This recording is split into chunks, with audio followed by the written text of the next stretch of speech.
चलिए, very very morning बाबू, very very evening बाबू, लोग कैसे हैं?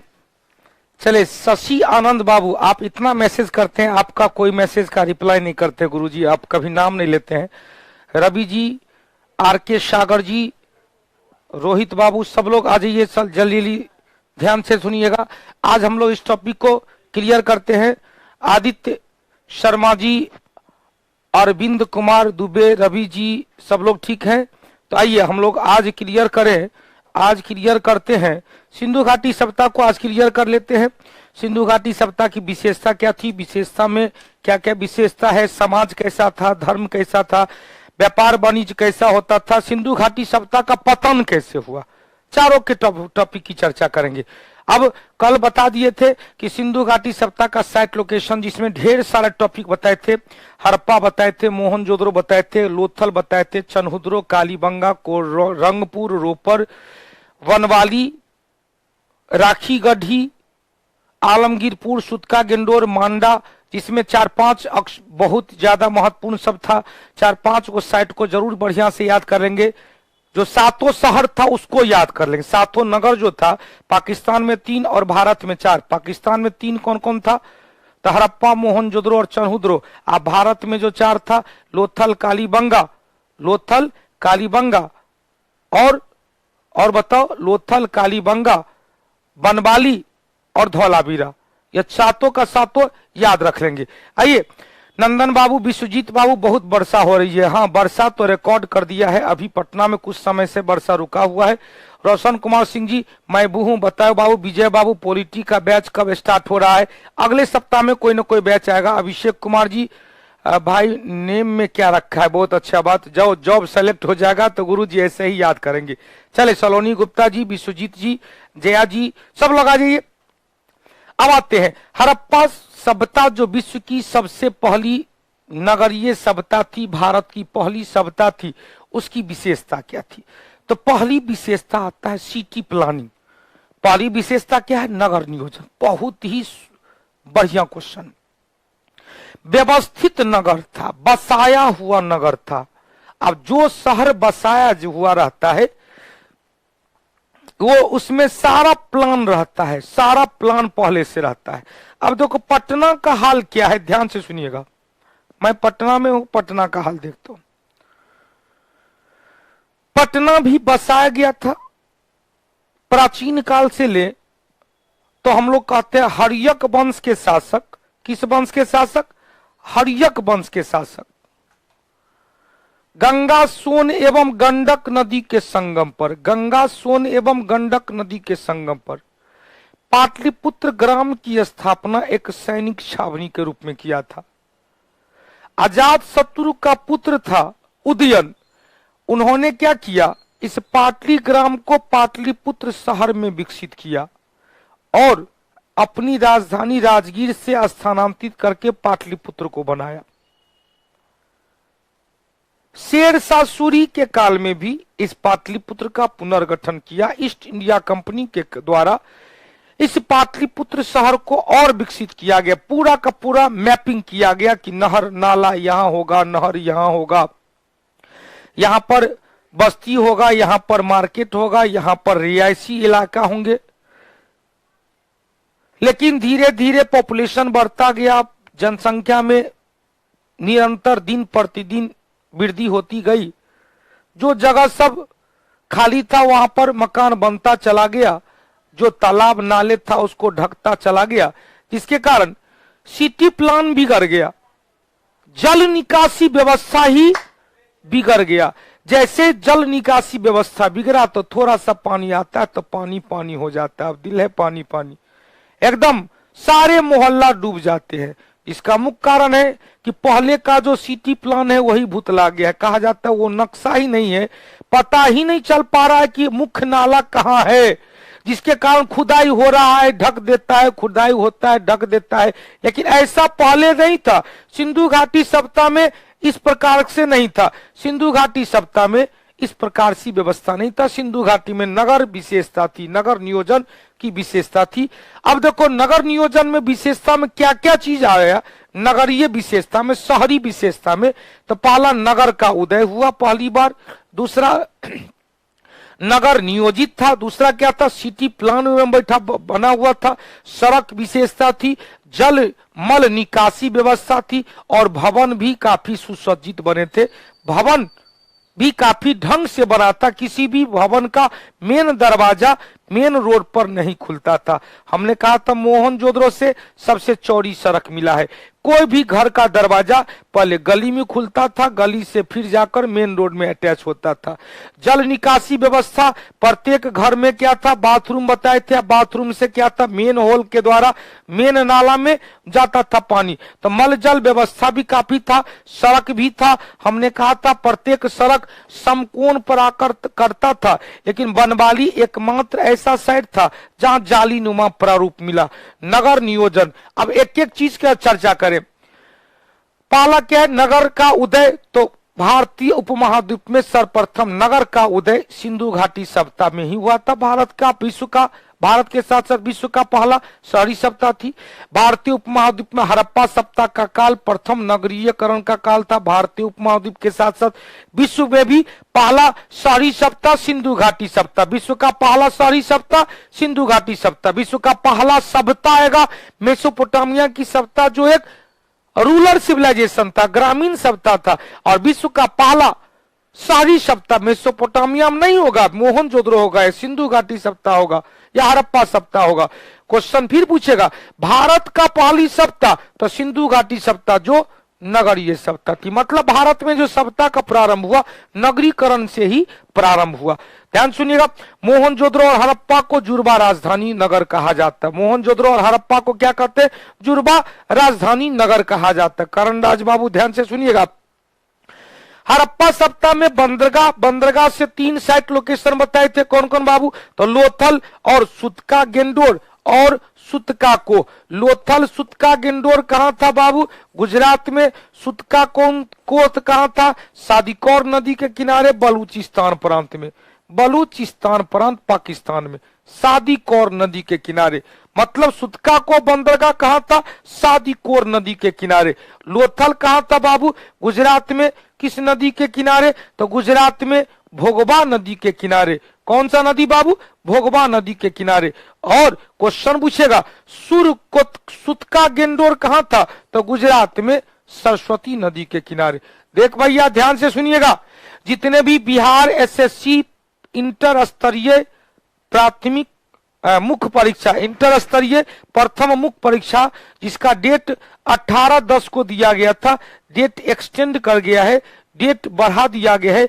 अब यह 26 नवंबर को होगा। कब होगा बाबू, 26 नवंबर को। मेरे पास इससे पहले तुरंत मैसेज आया था और मैंने आपको यह कह दिया था कि बाबू 29 नवंबर को, मतलब छठ पूजा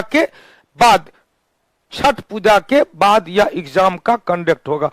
विश्व का प्राचीनतम साक्ष्य कहां से मिला है, तो मेसोपोटामिया से। वो कैसा व्यवस्था था, तो शहरी नहीं था, ग्रामीण था। विश्व का पहला शहरीकरण का साक्ष्य सिंधु घाटी सभ्यता से। पहला शहरीकरण का पहला नगरीय साक्ष्य सिंधु घाटी सभ्यता से। तो हमने बताया कि लोथल, सुतका गेंडोर और सुतका को, यह 3 क्या था, बंदरगाह था। नगरीय संरचना में चलेंगे तो हड़प्पा सभ्यता सर्वाधिक नियोजित शहर था। यह सर्वाधिक सुनियोजित नगर व्यवस्था था। नगर नियोजन की 2 व्यवस्था थी।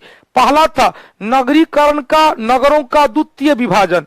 नगर को 2 भाग में बांटा गया था, एक पूर्वी टीला, एक पश्चिमी टीला। हमने आपको कल बताया था कि जितने भी नगर थे वो 2 भाग में बटे हुए थे।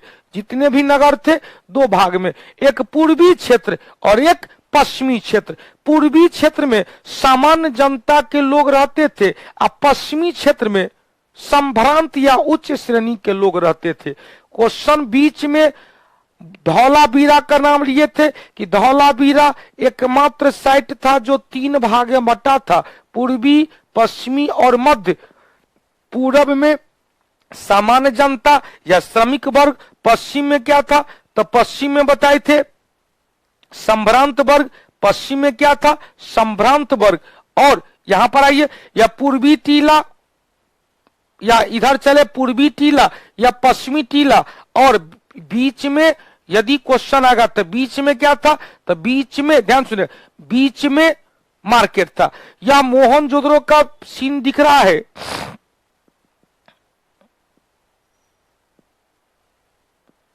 अब इसी से ले सभी नगर, तो जहां पर पश्चिमी नगर था जो संभ्रांत लोगों का नगर था, तो वहां पर जनसंख्या कम था, जनसंख्या कम है। और जहां पर संभ्रांत लोग नहीं थे, उच्च निम्न श्रेणी के लोग थे, वहां पर जनसंख्या ज्यादा दिख रहा है।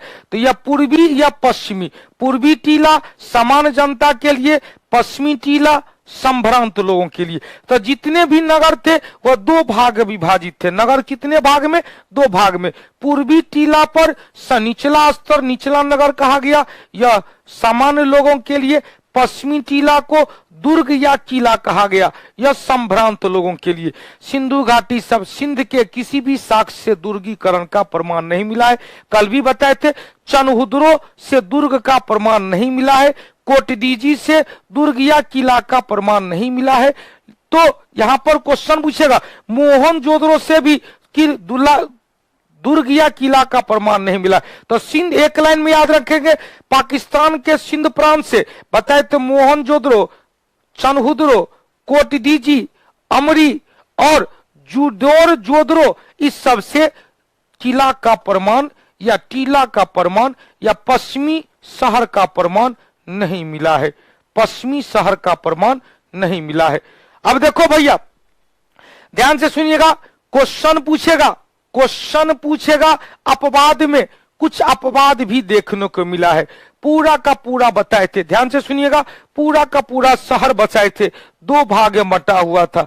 पूरा का पूरा शहर दो भाग में बटा हुआ था। अब दो भाग में बटा हुआ था, क्या कुछ गुड्डू लाल जी, सुरकोटदा आसुत का गेंडोर, ठीक तो है क्या, कुछ ठीक तो बताए हैं। बंदरगाह में, अच्छा, चलिए बंदरगाह में ध्यान से सुनिएगा, बंदरगाह में सुतका को सादी कौर नदी के किनारे, सादी कौर नदी के किनारे, और सुतका गेंडोर यह भी कहां था, यह भी है, यहां पर मिसप्रिंट हो गया, यह भी है सुतका गेंडोर बलूचिस्तान प्रांत में दास्क नदी के किनारे है। किस प्रांत में, बलूचिस्तान प्रांत में। तो सुतका गेंडोर हड़प्पा सप्ताह का सबसे पश्चिमी स्थल था, सुतका गेंडोर हड़प्पा सप्ताह का सबसे पश्चिमी स्थल था। यह भी एक बंदरगाह था, लोथल भी एक बंदरगाह था, और सुतका को भी एक बंदरगाह था, सुतका को भी एक बंदरगाह था, सुतका को भी एक बंदरगाह था। सुरकोटदा था, कहां पर, गुजरात में। गुजरात में कौन था, सुरकोटदा, जहां से घोड़ा की हड्डी मिला है, सुरकोटदा घोड़ा की हड्डी मिला है। अब सुरकोटदा किस नदी के किनारे, तो सरस्वती नदी के किनारे बताए थे। सुरकोटदा किस नदी के किनारे, सरस्वती नदी के किनारे, हो गया। अब क्वेश्चन पूछेगा, ध्यान से सुनिएगा, यदि क्वेश्चन पूछेगा, नोट वाले सर एक बार फिर से समझा दीजिए, नोट वाला में एक बार फिर से समझा दीजिए। नोट वाला कौन था, नोट वाला कौन था बाबू, अच्छा मोहनजोदड़ो और हड़प्पा को जुड़वा शहर जो बताए थे, तो सबसे ज्यादा विकसित दो ही शहर था, मोहनजोदड़ो और हड़प्पा, दोनों को जुड़वा राजधानी या जुड़वा नगर कहा जाता है। अब चलो क्वेश्चन पूछेगा, हमने आपको कहा कि सिंधु घाटी सभ्यता में जो नगर नियोजन था, यह समांतर दो भाग में, एक पूर्वी भाग, एक पश्चिमी भाग। पश्चिमी भाग को क्या कहते, दुर्ग या टीला कहा जाता है। पूर्वी भाग क्या बताए थे, सामान्य लोगों के लिए या श्रमिक के लिए, और पश्चिमी भाग किसके लिए था, उच्च लोगों के लिए, उच्च लोगों के लिए या शासकीय वर्गों के लिए, या शासकीय वर्गों के लिए, शासकीय वर्गों के लिए एक अपवाद था धौलावीरा गुजरात में, धौलावीरा गुजरात में। यहां पर नगर 3 भाग में बटा था, एक पूर्वी भाग, एक पश्चिमी भाग और एक मध्य था। मध्य में क्या था? बाजार था। मध्य में क्या था? बाजार। केवल एक ही जगह से ऐसा चीज मिला है, केवल एक ही जगह से ऐसा चीज मिला है। क्वेश्चन पूछेगा धौलावीरा एकमात्र स्थल जो 3 भाग में बटा हुआ था, पूर्वी भाग नगर, पश्चिमी भाग। पूर्वी भाग में क्या था? सामान्य वर्ग। अब पश्चिम भाग को दुर्ग या टीला कहते हैं जो उच्च लोगों के लिए। अब मध्य में क्या था? बाजार था। मध्य में क्या था? बाजार था। अब यहां पर चले, यहां पर हमने अपवाद बताया, नोट करके लिखा है कि टीला का प्रमाण कहां से नहीं मिला है, तो टीला का प्रमाण सिंध प्रांत से नहीं मिला है। सिंध प्रांत में कितने साइट थे? मोहनजोदड़ो, चनहुदरो, जुदोर जोदड़ो, अमरी और कोटदीजी। क्लियर? अपवाद का में बताए थे सिंधु घाटी सभ्यता में नगर नियोजन का कुछ अपवाद है। धौलावीरा जो 3 भाग में बटा हुआ था, पश्चिमी टीला जिसे दुर्ग कहते हैं, जिसे क्या कहते हैं? दुर्ग या किला। पूर्वी टीला जिसे निचला नगर कहेंगे। और मध्य में क्या था? मध्यमा में बाजार था। कालीबंगा एक ऐसा साइट है, ध्यान सुनिएगा, कालीबंगा एक ऐसा साइट था जो पश्चिमी टीला तो दुर्गीकरण किया ही जाता था, यहां से पूर्वी टीला का भी दुर्गीकरण किया गया। पश्चिमी टीला को भी दुर्ग से, किला से घेर के रखा गया था।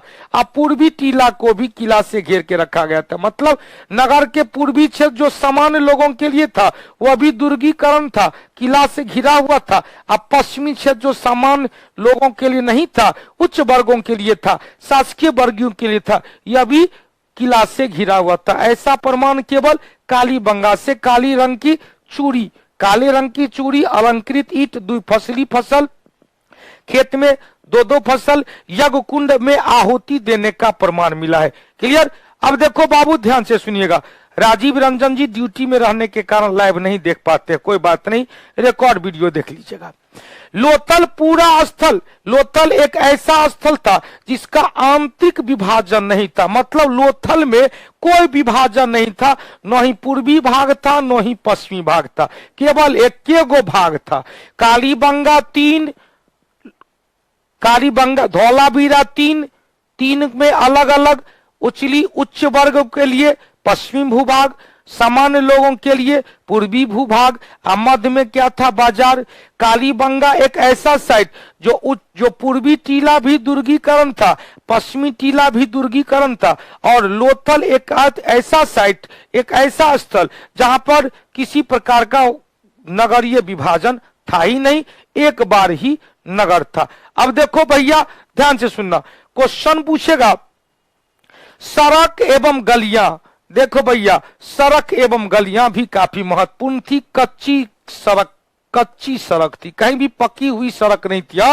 सड़क के किनारे जो नाला था वो पक्का होता था।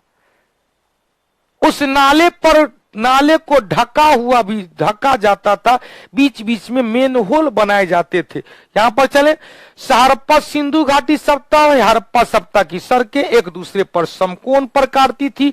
अब पूरा का पूरा शहर क्या था? समकोण पर काटने के कारण या तो आयताकार था या वर्गाकार था। लेकिन आयताकार, वर्गाकार या बसाव प्रणाली, इस प्रकार के जो सिस्टम में बसाया गया था उससे ऑक्सफोर्ड सर्कस कहलाता था। Oxford circus. आयताकार या टीला का मतलब था दुर्ग, किलाबंदी, घेराव, चार दीवारी। टीला का मतलब क्या? दुर्ग या किला, दुर्ग या किला। अब देखो क्वेश्चन हमने कहा कि सड़क समकोण पर आकर कटता था। जब ये समकोण पर आकर कटेगा, जब ये समकोण पर आकर कटेगा तो या तो आयताकार होगा या वर्गाकार होगा। अब इस प्रकार का जो सिटी प्लानिंग था उससे ऑक्सफोर्ड सर्कस नाम दिया गया। कौन सा सर्कस? ऑक्सफोर्ड सर्कस नाम दिया गया। अब देखो क्वेश्चन पूछेगा अपवाद में बनवाली था जहां जाली नुमा प्रारूप। कहां से बाबू? एक स्थल बनवाली से। अब जलमल निकासी व्यवस्था भी काफी महत्वपूर्ण थी, विश्व में सर्वश्रेष्ठ था। सबसे बड़ा सुंदर उदाहरण मोहनजोदड़ो से प्राप्त होता है। हड़प्पा सभ्यता की नली क्या बताए थे, पक्की हुई ईंट की बनी होती थी और उस पर बड़े बड़े नालियों तरासे हुए पत्थर से ढके हुए रहते थे। तरासे आगे पत्थर से ढक कर रखा जाता था। अब देखो क्वेश्चन पूछेगा, ध्यान से सुनिएगा, क्वेश्चन पूछेगा भवन कैसा था, तो भवन में निजी भवन भी था और सार्वजनिक भवन भी था। निजी भवन भी था और सार्वजनिक भवन भी था। निजी भवन अपने लिए, सार्वजनिक भवन सबके लिए। जैसे सभा भवन बताए थे, कहां से, मोहनजोदड़ो से। कॉलेज बताए थे, कहां से, मोहनजोदड़ो से।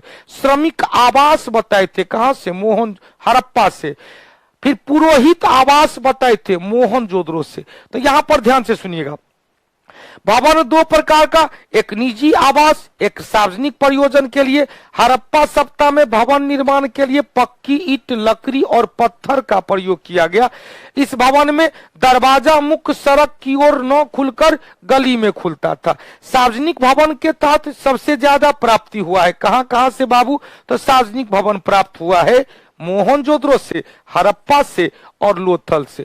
अब मोहनजोदड़ो से क्या क्या सार्वजनिक भवन प्राप्त हुआ है, तो सबसे पहले बाथरूम, बृहद स्नानागार, बाथरूम, अन्नागार, बहुत बड़ा अन्नागार, माल गोदाम प्राप्त हुआ है। पुरोहित का आवास और सभा भवन, यह चारों कहां से मिला है। पुरोहित आवास को क्या कहेंगे, कॉलेज भवन कहा गया। पुरोहित आवास को क्या कहेंगे, कॉलेज भवन कहा गया। यह कहां से होगा बाबू, तो यह होगा मोहनजोदड़ो से। अब देखो अन्नागार, अन्नागार क्वेश्चन पूछेगा, अन्नागार मोहनजोदड़ो से भी प्राप्त हुआ है, हड़प्पा से भी प्राप्त हुआ है और लोथल से भी प्राप्त हुआ है। लेकिन सबसे बड़ा अन्नागार, सबसे बड़ा स्नानागार मोहनजोदड़ो से प्राप्त हुआ। मोहनजोदड़ो का सबसे बड़ा इमारत अन्नागार था। हड़प्पा सभ्यता में पकी हुई ईंट से निर्मित विशालतम रचना अन्नागार थी। पकी हुई ईंट से निर्मित विशालतम रचना क्या था, अन्नागार था, माल गोदाम था। तब मोहनजोदड़ो से प्राप्त हुआ कौन कौन, पुरोहित आवास जिसे सार्वजनिक भवन के रूप में, पुरोहित आवास जिसे कॉलेज कहा गया, असेंबली हॉल कहा गया, अन्नागार था, स्नानागार था। हड़प्पा से चलते हैं तो हड़प्पा से मजदूर का आवास, श्रमिक आवास, चबूतरा, धान कूटने वाला चबूतरा और क्या बताए थे, लकड़ी की ओखली और अन्नागार प्राप्त हुआ है। लोथल से सार्वजनिक भवन के रूप में बहुत बड़ा गोदीबारा डॉकयार्ड मिला है। गोदीबारा या डॉकयार्ड मिला है। अब देखो यह पहला क्या था बाबू, पहला क्या था, नगर नियोजन। फिर से एक बार ले, नगर नियोजन काफी सुनियोजित था। नगर नियोजन में सड़क, नगर नियोजन में जलमल निकासी, नगर नियोजन में आवास, नगरीय व्यवस्था। तो हमने कहा नगरीय व्यवस्था में नगर सामान्यतः दो भाग में बटा था, पूर्वी भाग और पश्चिमी भाग। धौलावीरा एकमात्र था जो 3 भाग में बटा हुआ था, पूर्वी, पश्चिमी और मध्य। मध्य में क्या था, बाजार। फिर बताए थे कालीबंगा एकमात्र ऐसा साइट जो पूर्वी भाग भी दुर्गीकरण किया गया था, किला से, दुर्ग से घेरा गया था। पश्चिमी भाग भी किला या दुर्ग से घेरा गया था। वर्तमान पाकिस्तान के सिंध प्रांत से जितने भी साइट मिले हैं, कहीं भी दुर्ग का प्रमाण नहीं मिला है, कहीं भी घेरेबंदी का प्रमाण नहीं मिला है, कहीं भी किला का प्रमाण नहीं मिला है। चाहे वो मोहनजोदड़ो हो, चनहुद्रो हो, आमरी हो, कोटदीजी हो, इस सबसे कहीं भी किला या दुर्ग का प्रमाण नहीं मिला है। सड़क समकोण पर आकर करती थी, जिसके कारण शहर या तो आयताकार होते थे या वर्गाकार होते थे। इस प्रकार के शहर के पैटर्न को ऑक्सफोर्ड सर्कस के नाम से जाना गया। अपवाद बताए थे बनवाली, जहां से जालीनुमा प्रारूप सड़क के मिले हैं। फिर बताए थे सड़क कच्ची ईंट कच्ची होती थी, मकान पक्की हुई ईंट के बने होते थे, सड़क के किनारे दोनों तरफ नाला बने होते थे पक्की ईंट का, जिसपे तरासे हुए पत्थर से ढका हुआ जाता था। डॉकयार्ड क्या था, जहाजों का शरण स्थल।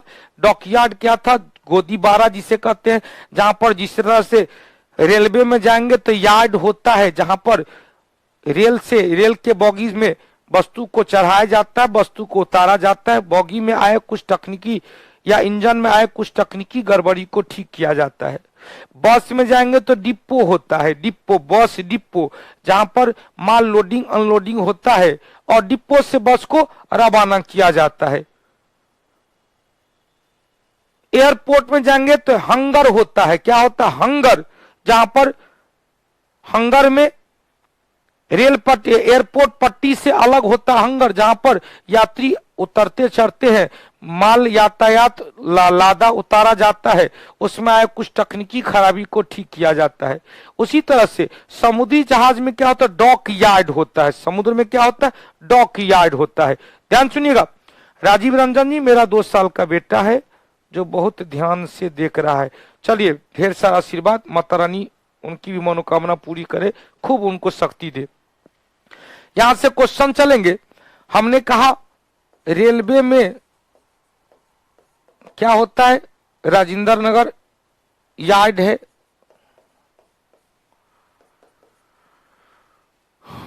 बंदरगाह के में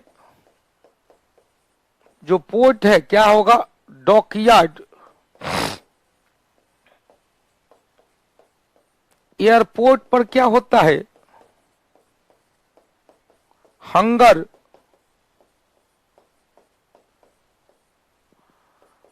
सड़क परिवहन बस में क्या होता है? डिपो। बस में क्या होता है? डिपो। हो गया। बस में क्या होता है? मनीष बाबू बस में क्या होता है? डिपो। दीपक जी लैपटॉप में ऐप कैसे इंस्टॉल करें? लैपटॉप में ऐप इंस्टॉल नहीं करेंगे, लैपटॉप में वेबसाइट है, ऊपर में चल रहा है वेबसाइट liveclass.kautilyags.com को खोलेंगे तो लैपटॉप पे या डेस्कटॉप पे या टेलीविजन पे किसी भी, वही याद रखेंगे liveclass.kautilyags.com, ऊपर नीचे में स्क्रॉल चल रहा है, उसको देख के लैपटॉप पे इंस्टॉल नहीं होता है। लैपटॉप पे लाइव क्लास क्रोम पे जाइएगा, गूगल क्रोम पे जाइएगा और उसको खोलिएगा तो खुल जाएगा लैपटॉप पे। हो गया। चलिए आगे बढ़ते हैं बाबू, इस टॉपिक को आज क्लियर भी करना है, ध्यान से सुनिएगा। हड़प्पा सभ्यता की आर्थिक स्थिति या आर्थिक जीवन क्या था भाई? तो यहां से 2 क्वेश्चन पूछता है, ध्यान से सुनिए। यहां से 2 क्वेश्चन है, क्वेश्चन में हम लोग फंसते हैं। भारत एक कृषि प्रधान देश है, इसका मतलब भारतीय अर्थव्यवस्था का मुख्य आधार कृषि है, क्योंकि कृषि से लोग ज्यादा जुड़ा हुए। लेकिन क्वेश्चन पूछता है भारत में वर्तमान समय में राष्ट्रीय आय का मुख्य स्रोत तीसरा क्षेत्र है, तृतीय क्षेत्र है। और तृतीय क्षेत्र में भी सबसे ज्यादा सर्विस सेक्टर है, सेवा क्षेत्र है। भले ही कृषि से ज्यादा लोग का जुड़ो है, लेकिन राष्ट्रीय आय में कृषि का योगदान दिन प्रतिदिन घटता जा रहा है। लेकिन मुख्य पेशा, यदि क्वेश्चन पूछेगा अर्थव्यवस्था किस पर आधारित है, तो कृषि आधारित अर्थव्यवस्था। हमारा जो तिरंगा है, तिरंगा के निचली पट्टी में हरियाली हरे रंग का है। यह हरे रंग क्या है? देश की हरियाली खुशहाली और कृषि आधारित अर्थव्यवस्था का सूचक है। इसका मतलब क्या है? ध्यान सुनिएगा। इसका मतलब क्या कर रहा है? इसका मतलब कर रहा है हड़प्पा सभ्यता का आधार, अर्थव्यवस्था का आधार क्या था? अर्थव्यवस्था का आधार कृषि था। लेकिन क्वेश्चन पूछेगा अर्थव्यवस्था का आधार कृषि था, लेकिन लोगों का रुझान किस पर था? चूंकि शहरी सभ्यता थी, शहर में लोग खेती काम कम करते हैं, व्यापार वाणिज्य करते हैं। इसका मतलब है व्यापारियों के पास, व्यापारी वर्गों के पास शासकीय अधिकार था। शासक अधिकार किसके था? प्रशासन किसके नियंत्रण में? व्यापारिक वर्ग के नियंत्रण में। क्लियर? अब क्वेश्चन पूछेगा कालीबंगा स्थल से जुते हुए खेत का साक्ष्य मिला है। कालीबंगा से ही खेत में एक साथ 2-2 फसल उगाने का भी प्रमाण मिला है। हड़प्पा सभ्यता के लोगों का प्रमुख फसल था गेहूं एवं जौ। गेहूं एवं जौ। ध्यान सुनिएगा। मनीष कुमार जी फोन करने से नहीं उठा रहा है भैया, तो इतना ज्यादा फोन आता है, 4-4 गो नंबर है, कोई ना कोई उठाएगा, करते रहेंगे। नहीं उठा रहा तो आधा घंटा के बाद करेंगे। अब आप 12 बजे, हमको तो ऐसा लगता है 2-2 बजे रात में फोन कर देता है कि यहाँ प्रॉब्लम हो, तो कैसे फोन करने का भी एगो टाइम ले लेंगे। सुबह में 10 बजे से लेकर शाम के 8 बजे तक, 10 बजे तक कॉल कीजिएगा तो फोन रिसीव हो जाएगा। अब रात में 4 बजे सुबह में करते हैं, अभी सो के उठे हैं, अभी हमको प्रॉब्लम हो गया, तो वो भी थोड़ा सा दायरे में रहिएगा। आइए, हमने कहा हड़प्पा सभ्यता का लोग का सर्वाधिक सबसे प्रमुख फसल कौन था? गेहूं और जौ। हमने कहा था जौ उगाने का सबसे पहला प्रमाण मेहरगढ़ से, जौ उगाने का प्रमाण मेहरगढ़ से। हालांकि सिंधु घाटी सप्ताह में धान के भूसी का भी प्रमाण मिला है रोपर से, रंगपुर से धान का भूसी का प्रमाण कहां से मिला है?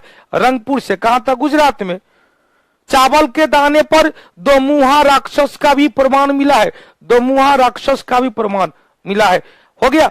अब देखो चैप्टर खत्म होने से एक दिन पहले पीडीएफ डाल दीजिएगा, निकलवाने में आसान। निश्चित रूप से इस टॉपिक का, चूंकि कल शनिवार रविवार है, 2-3 टॉपिक हम कोशिश करेंगे, 2-3 टॉपिक आपको आज नहीं तो कल चल जाएगा।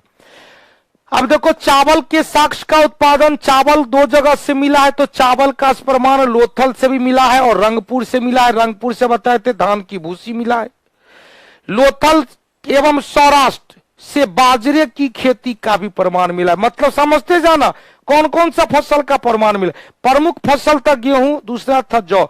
अभी वर्तमान में चलेंगे, ध्यान सुनिए, अभी वर्तमान में चलेंगे तो क्वेश्चन पूछता है भारत का प्रमुख राष्ट्रीय फसल, प्रमुख खाद्यान्न फसल, भारत का प्रमुख खाद्यान्न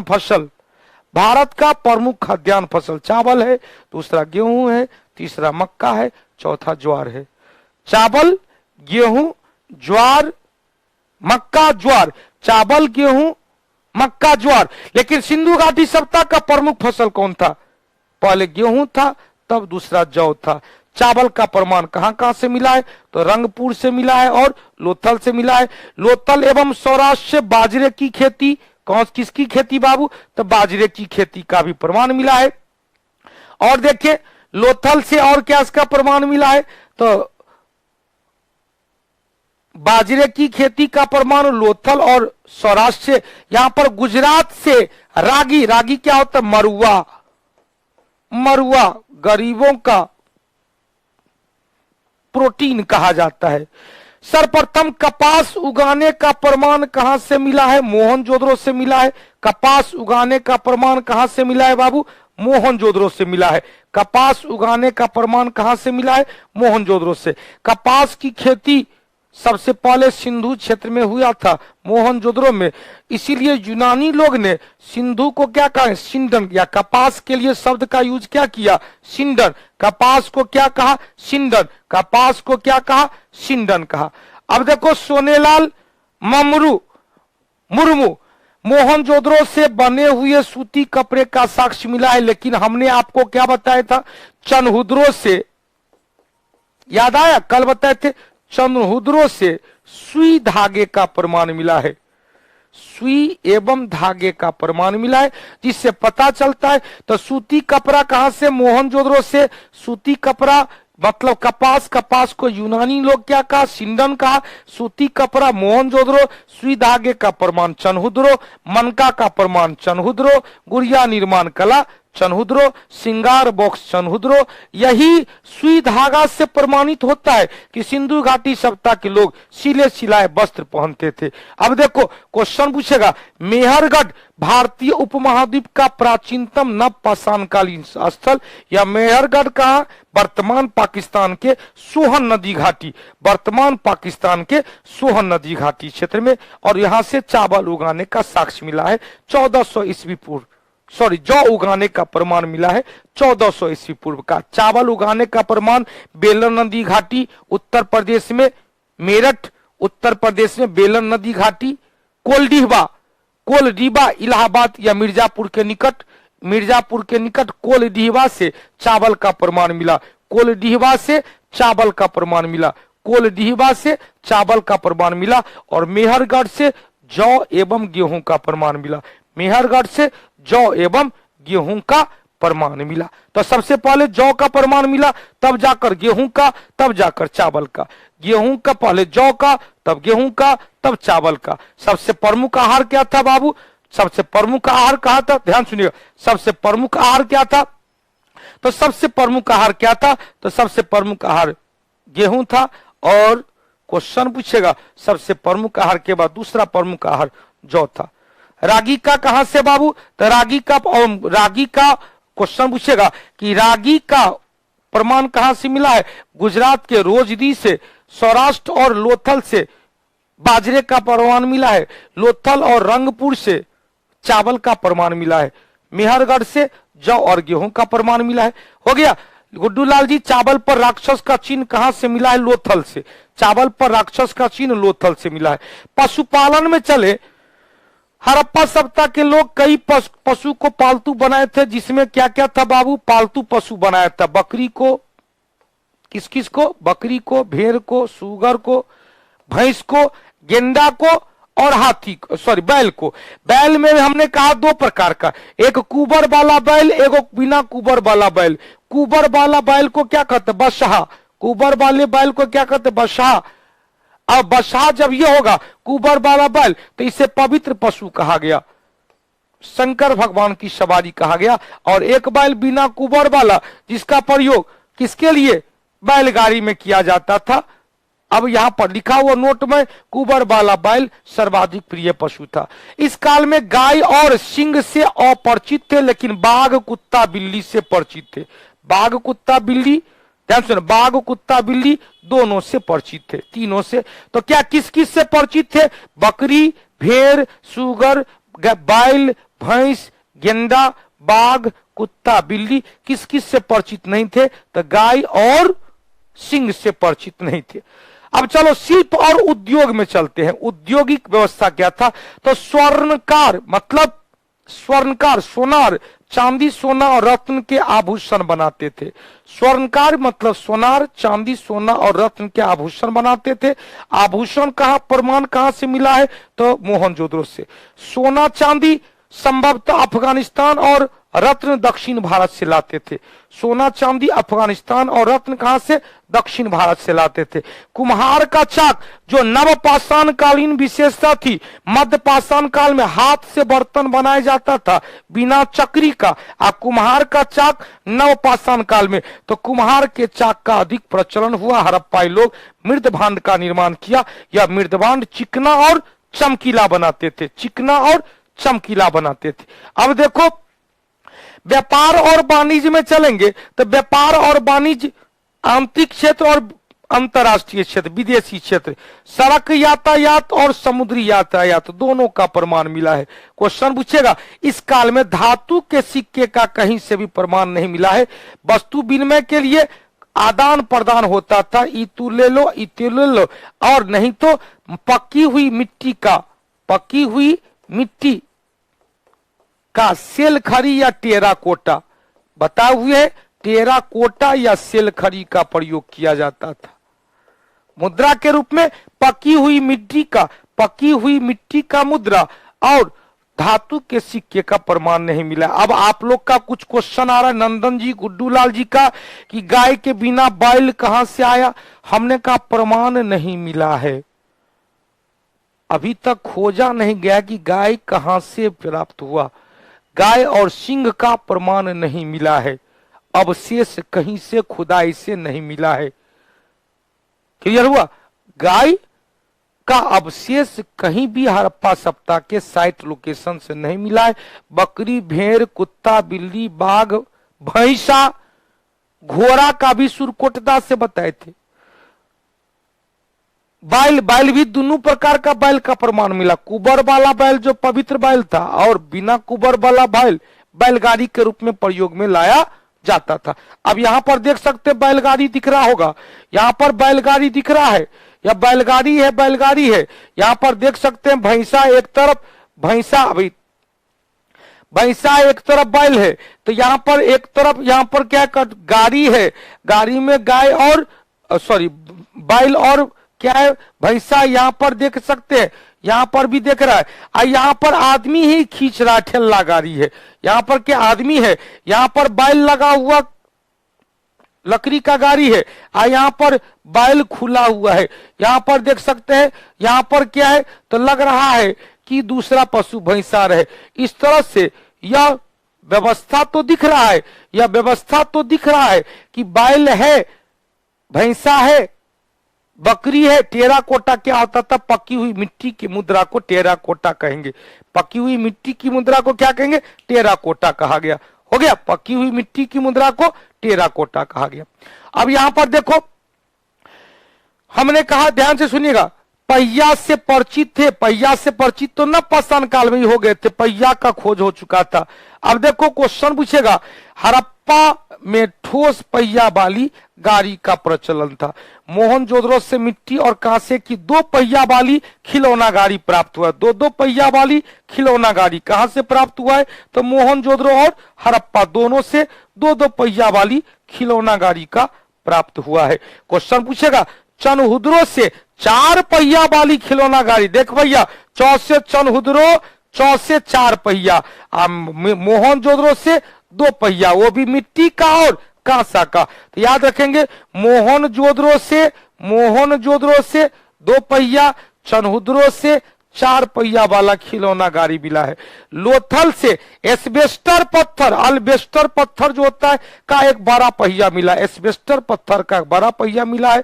बनवाली से बैलगाड़ी के पहिए का निशान मिला है। बनवाली से बैलगाड़ी के पहिए का प्रमाण मिला है। सब याद रखना है, फिर से सुनिएगा। मोहनजोदड़ो से 2 चक्का वाला खिलौना गाड़ी, चनहुद्रो से 4 चक्का वाला खिलौना गाड़ी, और लोथल से एस्बेस्टर पत्थर वाला पहिया, और बनवाली से बैलगाड़ी का प्रमाण मिला है, बैलगाड़ी के चिन्ह का प्रमाण मिला है। अब देखो, इस सप्ताह काल में, सिंधु घाटी सप्ताह काल में उत्तर में अफगानिस्तान में अपनी वाणिज्यिक बस्ती स्थापित किया था, जिसकी सहायता से व्यापार मध्य एशिया के साथ साथ चलता रहता था। सिंधु घाटी सप्ताह की मोहरे बहुत ज्यादा कहां से मिला है? तो बहुत ज्यादा मेसोपोटामिया से मिला है। कहां से मिला है? मेसोपोटामिया से मिला है। इसका प्रमाण कहां से मिला है? तो बउआ, मेसोपोटामिया के मोहर में सिंधु घाटी सप्ताह के लिए मेलुहा शब्द का प्रयोग मिला है। मेलुहा मुख्य रूप से किसके लिए यूज हुआ है? सिंधु घाटी सप्ताह के लिए। लोथल डॉकयार्ड था, लोथल से मेसोपोटामिया की बहुत ज्यादा मुद्रा मिला है, मेसोपोटामिया की ढेर सारी मोहर मिला है। हड़प्पा के लोग लाजबर्द मणि, लाजबर्द एक प्रकार का स्टोन होता था, रत्न था, रत्न का सुदूर व्यापार किया करते थे।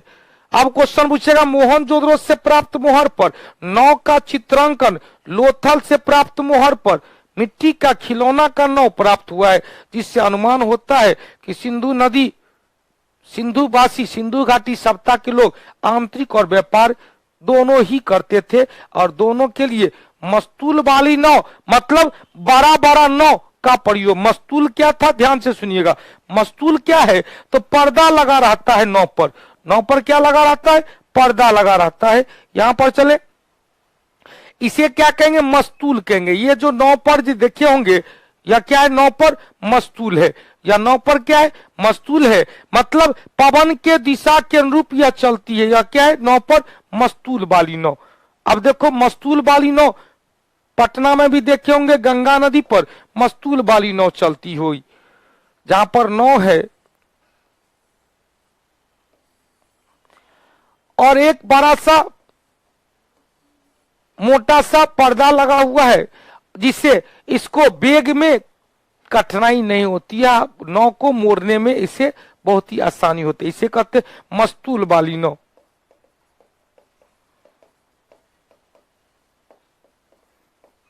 मस्तूल वाली नाव कहां से प्राप्त हुआ बाबू? तो मस्तूल वाली नाव प्राप्त हुआ, लोथल से भी प्राप्त हुआ है और मोहनजोदड़ो से भी प्राप्त हुआ है। अब आइए अगला चीज हम लोग देखें,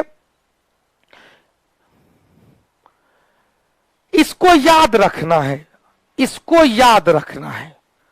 अब कहां से क्या मिला है इसको याद करेंगे, 1-2 बार पढ़ लीजिएगा तो याद हो जाएगा। इससे क्वेश्चन 3-4 गो पूछता है। संजीव बाबू, सिंधु घाटी सप्ताह और हड़प्पा सप्ताह की भाषा क्या थी?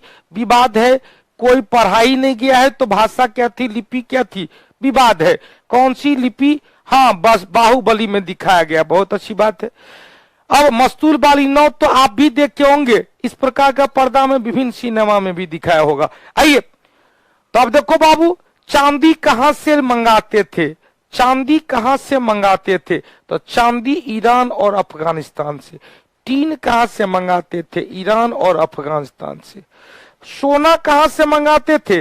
तो इराक और अफगानिस्तान, अफगानिस्तान फारस और दक्षिण भारत दोनों याद रखिएगा, अफगानिस्तान और दक्षिण भारत, कर्नाटक, अभी भी कर्नाटक सोना उत्पादन के लिए सबसे ज्यादा है।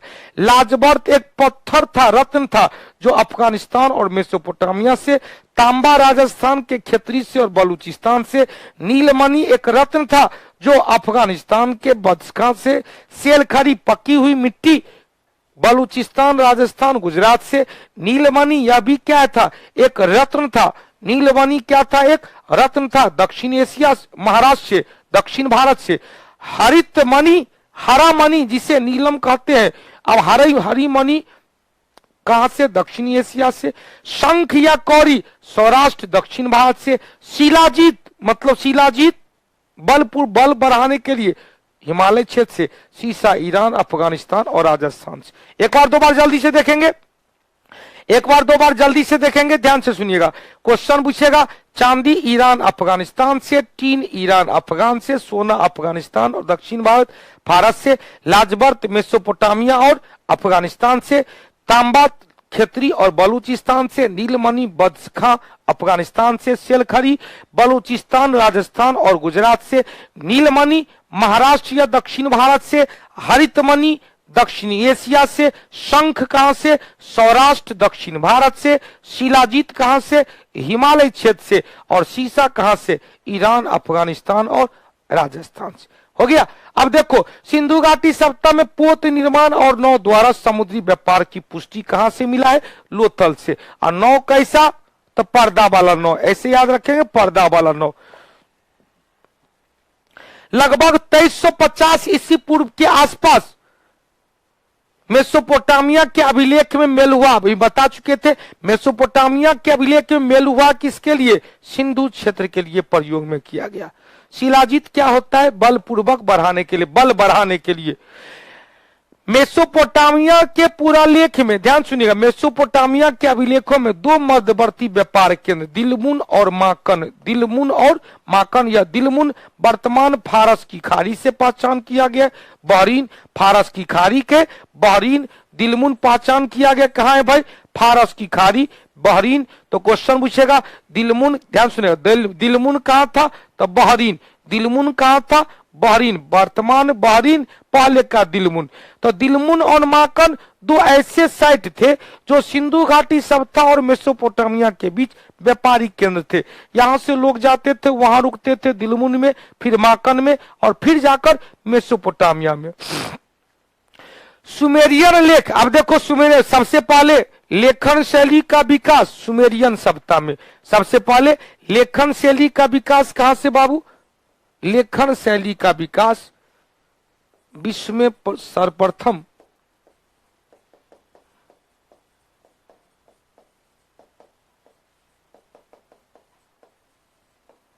लेखन शैली का विकास सुमेरियन सभ्यता में। कौन सी सभ्यता में, सुमेरियन सभ्यता में। अब देखो क्वेश्चन पूछेगा, सारगोन के सुमेरियन लेख में बहरीन दिलमुन को उगते हुए सूरज का देश है। देखो भैया, अभी चलेंगे, उगते हुए सूरज का देश जापान को कहा जापान को, मध्यरात्रि के सूरज का देश नॉर्वे को कहा जाता है। डूबते हुए सूरज का देश किसे कहते हैं, ब्रिटेन को कहा जाता है। सूर्यास्त का देश ब्रिटेन को कहा जाता है। सूर्योदय के समय शांति का देश दक्षिण कोरिया को। लेकिन सुमेरियन अभिलेख में दिलमुन या बहरीन को सूर्योदय का देश कहा गया। याद करेंगे, सुमेरियन अभिलेख में दिलमुन या बहरीन को सूर्योदय का देश कहा जाता है। मेसोपोटामिया से जल और स्थल दोनों मार्ग से व्यापार का प्रमाण मिला है। मिस्र से सिंधु घाटी सभ्यता का कम संपर्क रहा, किंतु वहां से हड़प्पा की गुड़िया प्राप्त हुआ है। मतलब मिस्र से व्यापार कम हुआ, लेकिन मिस्र में सिंधु घाटी सभ्यता का गुड़िया के लिए कौन, सनहुद्र गुड़िया का प्रमाण मिला है। अब चलते हैं हड़प्पा सभ्यता की धार्मिक स्थिति। धार्मिक स्थिति में चले, सिंधु घाटी के लोग या सिंधु घाटी के विभिन्न स्थल से मातृदेवी का, पशुपति शिव का, लिंग का मूर्ति मिला है, आकृति मिला है। तो जिससे प्रमाणित होता है इस काल में मातृसत्तात्मक समाज थी। समाज कैसा थी, मातृसत्तात्मक, मातृ प्रधान समाज थी। और सबसे पवित्र देवता थे पशुपति, सबसे पवित्र देवता पशुपति थे। मोहनजोदड़ो से प्राप्त एक मिट्टी की मुद्रा में त्रिमुखी देवता का अंकन किया गया है। मोहनजोदड़ो से त्रिमुखी देवता, शिव की उपासना से सबसे पहले का प्रमाण कहां से मिला है? मतलब पशुपति शिव की उपासना का सबसे पहला प्रमाण कहां से मिला है? सिंधु घाटी सभ्यता। हड़प्पा सभ्यता नारी देवी देवता में सर्वाधिक प्रमुख थे मातृदेवी। मातृदेवी का प्रमाण कहां से मिला है? हड़प्पा से। मातृदेवी का प्रमाण हड़प्पा से, पशुपति शिव का प्रमाण मोहनजोदड़ो से। मातृदेवी हड़प्पा से, मोहनजोदड़ो से, पशुपति शिव मोहनजोदड़ो से डांसर की मूर्ति मिला था। हड़प्पा से प्राप्त एक मूर्ति है जिसमें योनि से मतलब गर्भनाल से वृक्ष को निकलते हुए दिखाया गया, गर्भनाल से वृक्ष को निकलते हुए दिखाया गया, जिससे प्रमाणित होता है कि इस काल में लोग प्रकृति पूजा, धरती मां की पूजा भी करते थे। उर्वरता, पृथ्वी की उर्वरता को, पृथ्वी को उर्वरता की देवी प्रकृति पूजा की ओर इंगित करता है। सबसे पवित्र वृक्ष कौन था बाबू? पीपल। सबसे पवित्र वृक्ष कौन था? पीपल। इस काल में लोग क्या होता था बाबू? इस काल में लोग कर्म कांड में भी विश्वास रखते थे। देवताओं को प्रसन्न करने के लिए विभिन्न प्रकार का कर्म कांड, और कर्म कांड का प्रमाण कालीबंगा से मिला है। कर्म कांड का प्रमाण, क्योंकि अग्निकुंड का प्रमाण कहां से मिला है? कालीबंगा से मिला है। अब क्वेश्चन पूछता है कि सिंधु घाटी सभ्यता अग्नि पूजा भी करते थे। सर्वाधिक पूजा करने वाला पशु, सबसे पवित्र पशु किसे बताए थे? तो सबसे पवित्र पशु कुबर वाला बैल। लोथल के मृदभान पर जो सर्प का चिन्ह मिला है, जिससे प्रतीत होता है कि इस काल में नाग पूजा का भी प्रमाण मिला है। लोथल से ही स्वास्तिक का भी चिन्ह मिला है, मोहनजोदड़ो से भी स्वास्तिक का चिन्ह मिला है, जिससे प्रमाण होता है कि सूर्य पूजा का प्रमाण, नाग पूजा का प्रमाण, पृथ्वी पूजा या प्रकृति पूजा, मातृ देवी की मूर्ति, पशुपति शिव की मूर्ति, शिव की आराधना का पहला साक्ष्य सिंधु घाटी सभ्यता से मिला है। आइए, सिंधु घाटी सभ्यता के विभिन्न स्थल से ताबीज का प्रकृति मिला है। देखो भैया, हड़प्पा से ताबीज मिला है। क्वेश्चन पूछेगा, ताबीज टोना टोटका में विश्वास रखता है जो लोग, वो ताबीज पहनता है। तो फिर से सुनिएगा, ताबीज कहां से मिला है बाबू? तो ताबीज क्या प्रमाणित करता है? तो ताबीज प्रमाणित करता है कि इस काल में लोग टोना टोटका या अंधविश्वास में भी विश्वास रखते थे। टोना टोटका में भी विश्वास रखते थे। हो गया, आगे बढ़े।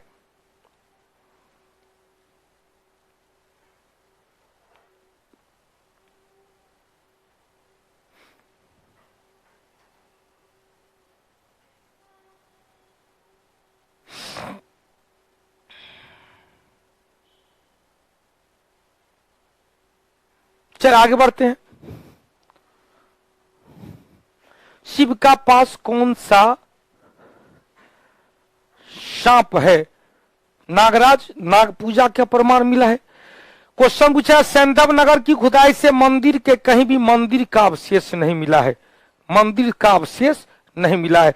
मोहनजोदड़ो और लोथल दोनों से स्वास्तिक का प्रमाण मिला है, जो सूर्य पूजा का प्रमाण देता है। इस काल में कल बताए थे मृतक संस्कार, ध्यान सुनिएगा, मृतक संस्कार भी काफी प्रचलित थी। पूर्व समाधान, आंशिक समाधान और दाह संस्कार, जिसमें बताए थे कब्र के बहुत ही कम साक्ष्य मिले हैं। हड़प्पा सभ्यता में बताए थे मोहनजोदड़ो से एक भी कब्र नहीं मिला है। RH-37 कब्रिस्तान कहां से मिला है? तो RH-37 कब्रिस्तान कहां से? हड़प्पा से मिला है। लोथल से युगल समाधान मिला है, लोथल से। और बताए थे रोपर से मनुष्य के साथ साथ कुत्ता दफनाने का भी प्रमाण मिला है। मनुष्य के साथ साथ कुत्ता दफनाने का भी प्रमाण मिला है। हड़प्पा कालीन कला देखे तो कला में लिपि कैसी थी बाबू? तो लिपि कैसी थी? चित्रात्मक, जिसे क्या कहेंगे? पिक्टोग्राफ था। पिक्टोग्राफ चित्रात्मक लिपि थी। लिपि बाईं से दाईं, दाईं से बाईं और फिर बाईं से दाईं, यहां से यहां, इसे क्या कहते हैं? वास्त्रोफेदन लिपि। इसे क्या कहते हैं? वास्त्रोफेदन शैली में लिखा हो गया था, जो प्राप्त हुआ कहां से? कालीबंगा से। सिंधु घाटी सभ्यता के अधिकांश मृदबांध क्या थे? सादे थे, जिनका रंग लाल होता था। जिनका रंग क्या होता था? लाल होता था। अब देखो, सिंधु घाटी सभ्यता में कहीं कहीं से चित्रित मृदभांड भी मिला है। मृदभांड मतलब पकी हुई मिट्टी का घड़ा। कहीं कहीं पर चित्र काले रंग से भी बनाया जाता है। चित्रों में ज्यामितीय आकार सबसे प्रमुख था। ज्यामितीय आकार का यज्ञकुंड का भी प्रमाण मिला है। कहां से? कालीबंगा से। क्वेश्चन पूछेगा लोथल और मोहनजोदड़ो से मापक स्केल। लोथल, मोहनजोदड़ो और हड़प्पा तीनों जगह से मिला है। बताए थे तांबा का स्केल कहां से? हड़प्पा से। सीप का स्केल कहां से? मोहनजोदड़ो से। और हाथी दांत का स्केल कहां से? लोथल से। तीनों याद करेंगे। हड़प्पा से क्या बाबू? तो मोहनजोदड़ो से, यहां पर देखिए, मोहनजोदड़ो से सीप का स्केल, लोथल से हाथी दांत का स्केल, और हड़प्पा से क्या बताए थे? हड़प्पा से तांबा का स्केल प्राप्त हुआ है। तांबा का स्केल प्राप्त हुआ कहां से? हड़प्पा से। मापक इकाई तीन जगह से। कहां कहां से? मोहनजोदड़ो से सीप का, लोथल से हाथी के दांत का, लोथल से हाथी के दांत का। और तांबा का स्केल कहां से? तो तांबा का स्केल जल्दी से बताएंगे। तांबा का स्केल कहां से बाबू? तो तांबा का स्केल हड़प्पा से। अब देखो सुरकोटदा से तराजू मिला है। तराजू का भी साक्ष्य सुरकोटदा से मिला है। मतलब बाट तराजू का भी प्रयोग करते थे इस काल में। इस काल में चले मुख्यतः सेलखड़ी, जिसे पकी हुई मिट्टी कहते हैं, टेराकोटा कहते हैं, का मोहर बना होता था। लोथल और बेसलपुर से तांबे की बनी हुई मोहर भी प्राप्त हुआ है। अब देखो क्वेश्चन पूछेगा सिंधु घाटी सभ्यता का जो टेराकोटा था, पकी हुई मिट्टी था, उसका आकार या तो बेलन आकार का, या वर्गाकार, या आयताकार, या वृत्ताकार। लेकिन क्वेश्चन पूछेगा लोथल और मोहनजोदड़ो से 9 की आकृति वाला मोहर मिला है। 9 की आकृति वाला मोहर कहां से मिला है?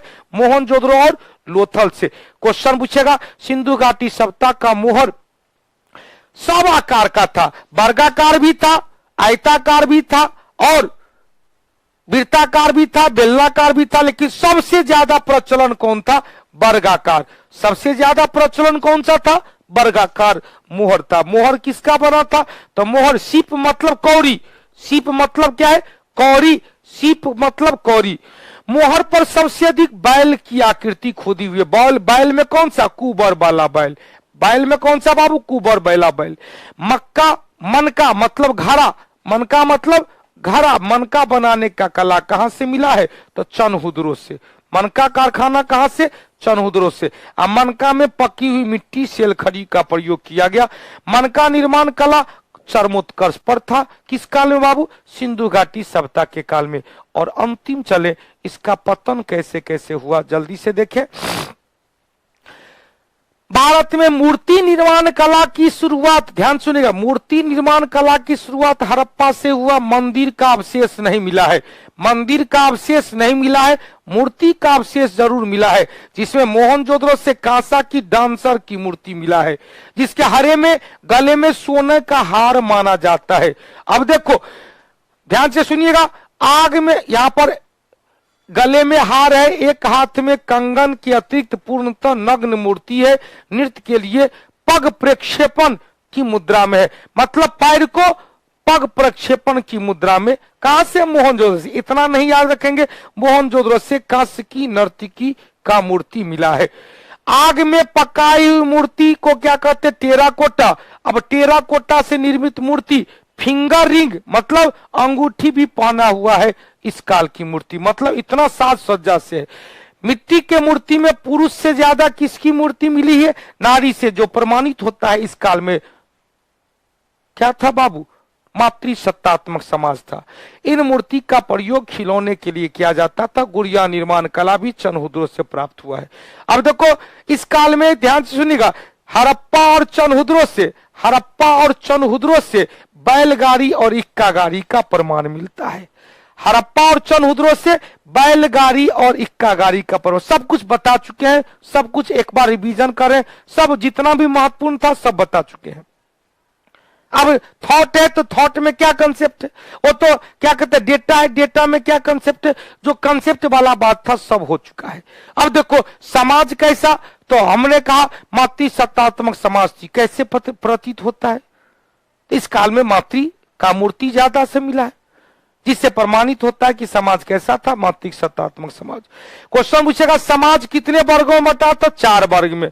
अब देखो 4 वर्ग में, व्यापारी वर्ग, शासकीय वर्ग, सैनिक वर्ग, पुरोहित वर्ग और श्रमिक वर्ग।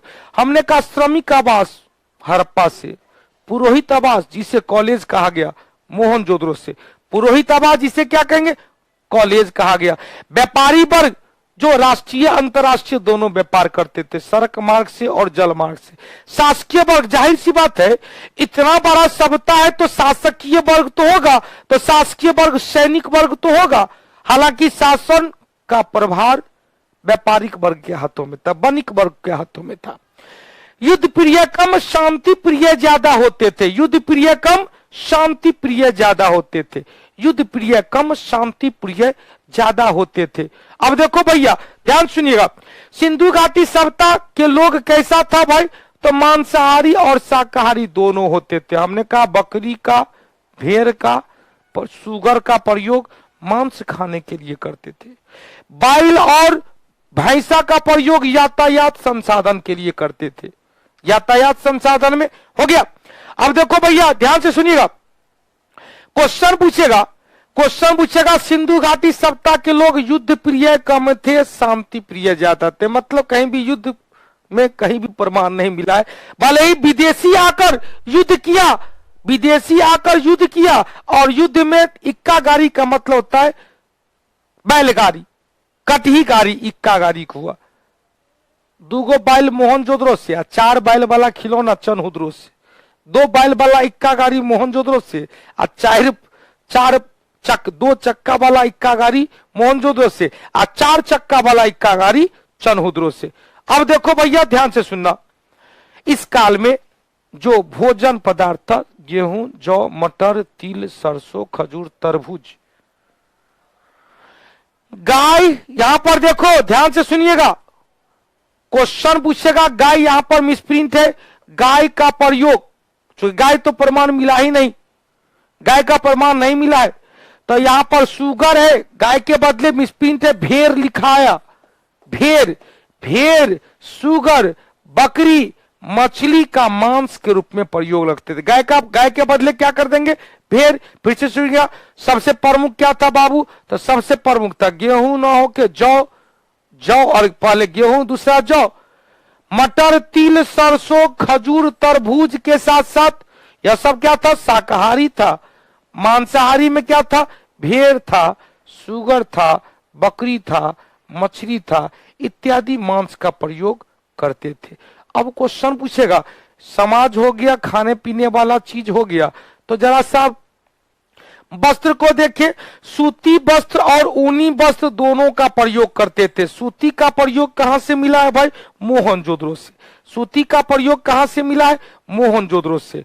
ऊनी वस्त्र भी लोथल से प्राप्त हुआ है, तो सूती कहां से प्राप्त हुआ है, मोहनजोदड़ो से।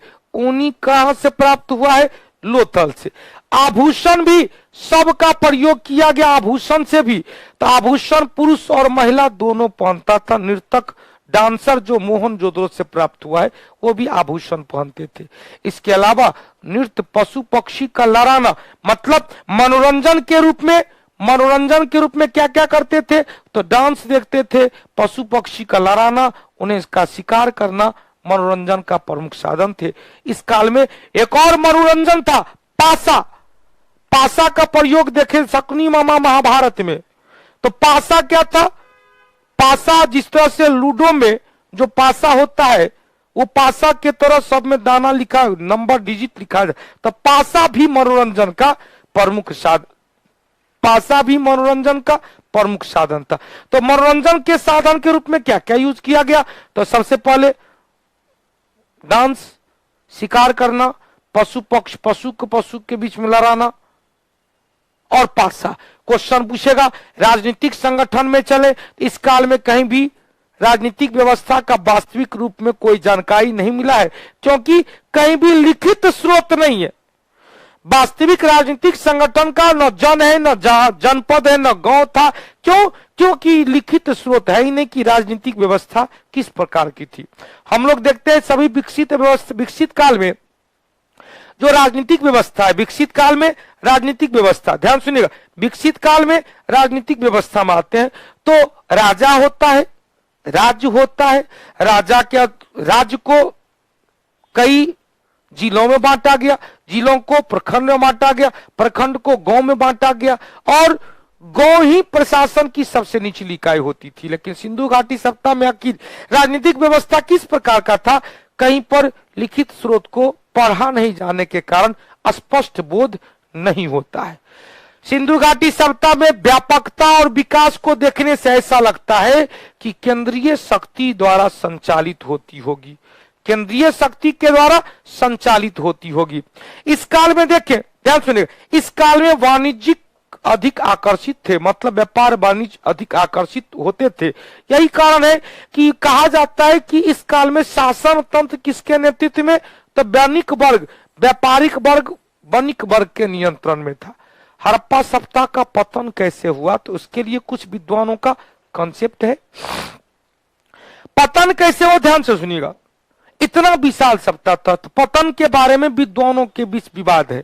कुछ विद्वान कहता है कि विदेशी आया और यहां के सप्ताह को समाप्त करके अपनी सत्ता को आरोपित किया, स्थापित कर दिया।